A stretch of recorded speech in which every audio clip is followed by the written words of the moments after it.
Chapter 8. Ernesto. Ernesto felt his stomach drop as he began to fall. It was so clear now. He was going to die. The realization brought him a feeling of existential horror as an image of his son flashed before his eyes. His poor sweet son, now an orphan. He closed his eyes and thought as loudly as he could, "Dios mío, help me!" Hands began to wrap around his waist. For a moment he thought it was Isabella greeting him in heaven, but when he opened his eyes, he saw silver hair whipping around him. Anya had him in his arms. Her eyes were red, the fiber muscles of her forehead popping out. Her nails grew longer, piercing his sides.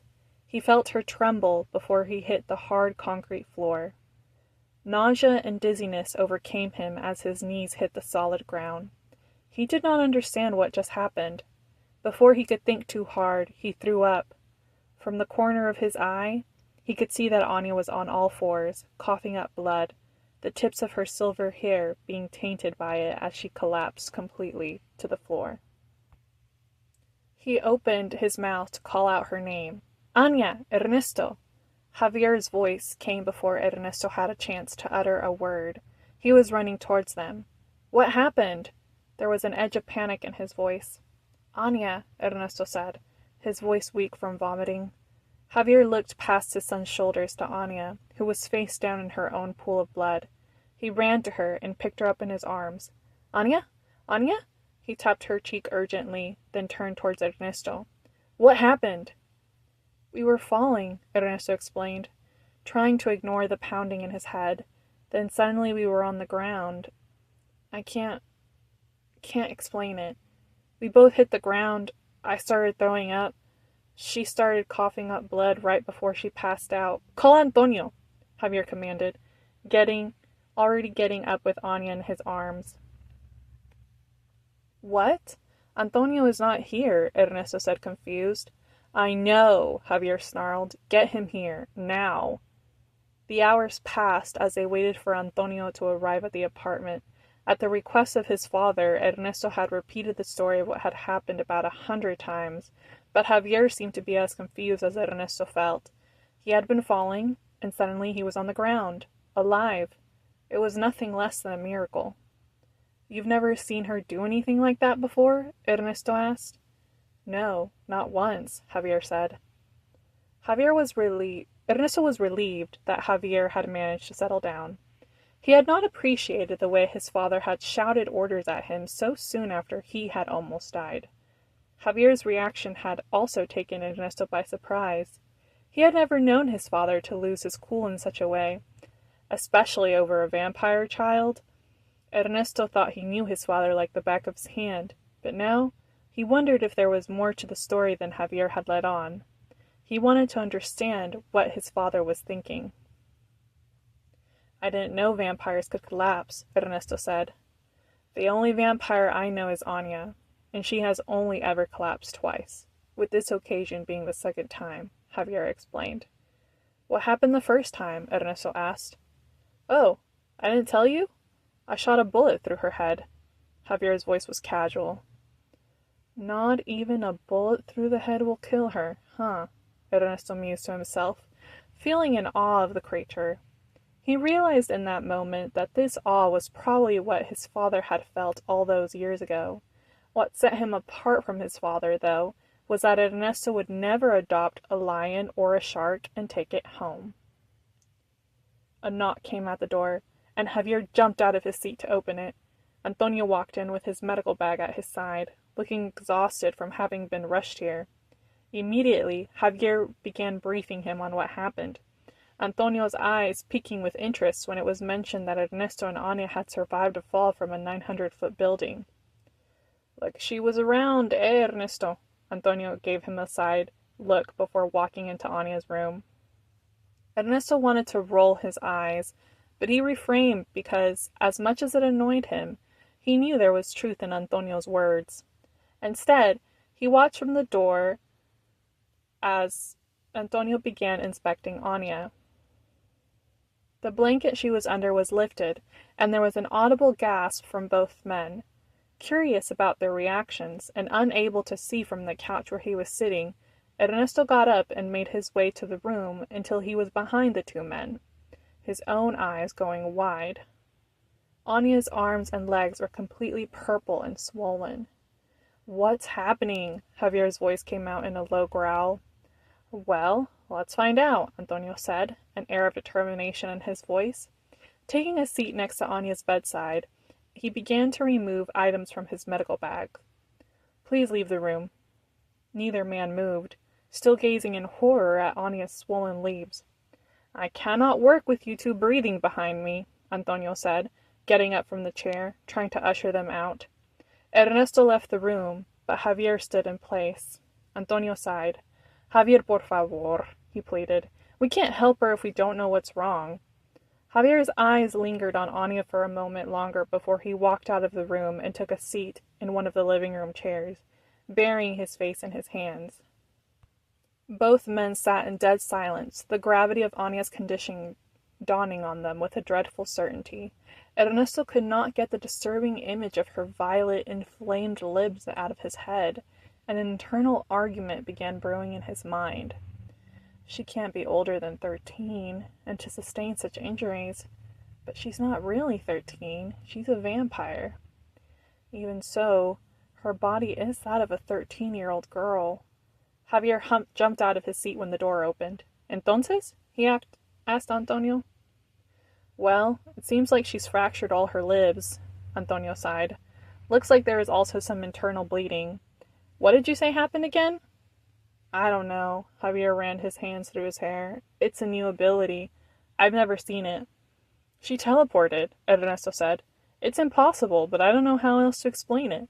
One minute we were in the air, and the next minute we were on the ground." Antonio nodded. "I suspect that she collapsed due to exertion, that using this new ability caused. There is not much I can do for her. The best thing that would be that she sleeps until she makes a full recovery. If she were to wake up..." Antonio looked uneasy.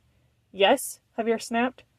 "She fractured all the bones in her arms and legs. Due to her vampiric nature, her body will also be working to put the bones back together.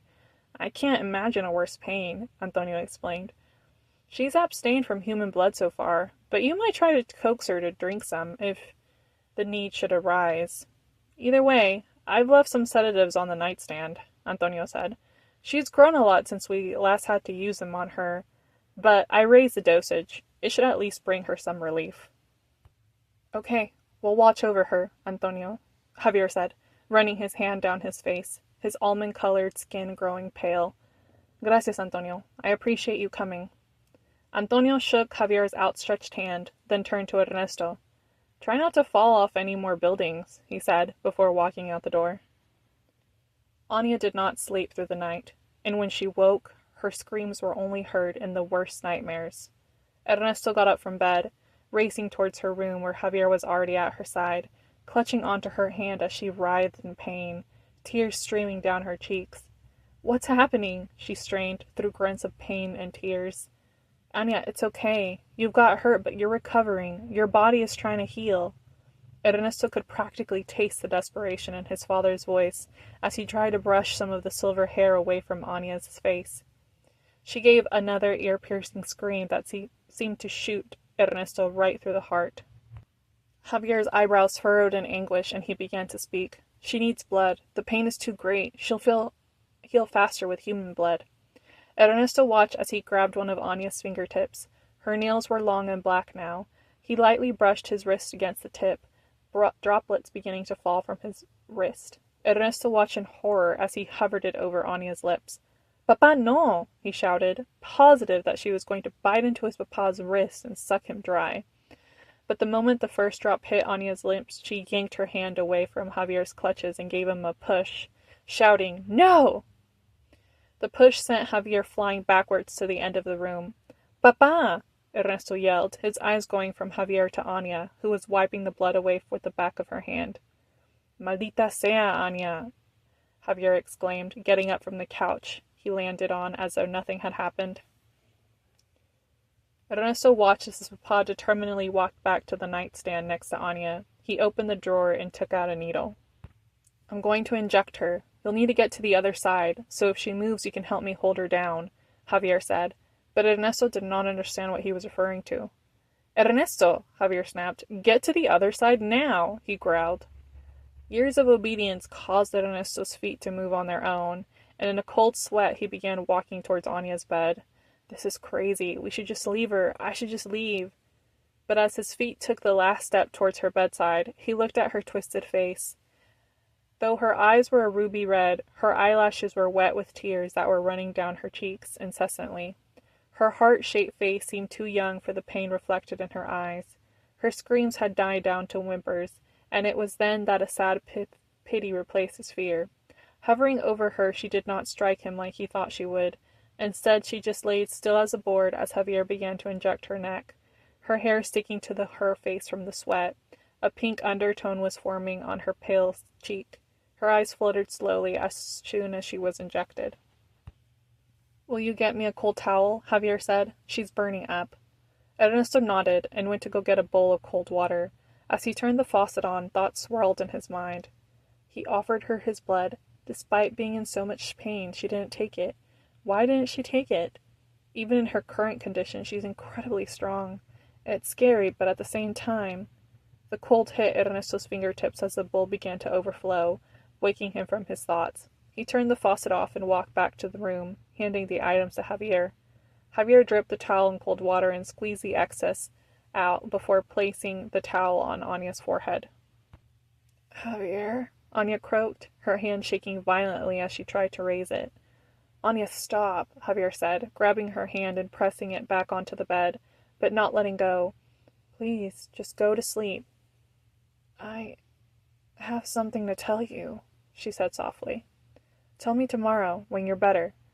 No, I have to tell you today, before I get scared again. Ernesto could see the way Anya's eyelids were growing heavier by the minute. Javier lowered his ear to her lips, and Ernesto watched as Javier's eyes widened, then softened at her words. Is that it? Javier said, unbothered. I could have guessed. I'm just so happy, you know, Anya said, before her eyes rolled up to the back of her head. What did she say? Ernesto asked, taking a seat at the opposite side of Anya's bed, all the exhaustion hitting him at once. Javier shook his head, stroking Anya's hand gently. It was nothing important. There was a moment of silence between the two men before Ernesto spoke. I still don't agree with your reasons, but I can see why you decided to take her in. She is a formidable force. Javier nodded, and because people tell the most secrets at night, he confessed. She was an orphan, Ernesto. She had a family. I'm not quite sure what happened to them, other than they died. Vampire or not, she was a 10-year-old child, and she had nowhere to go. I decided to take her in. If you want to continue hating me for that, then hate me for it. But don't take it out on her. She can't help what she is. Ernesto did not say anything in response to his papa's confession. Instead, he got up from Anya's bedside and said, I'll take the living room couch. Call me if you need me. Laying on the couch, he realized there were a lot of things he did not know.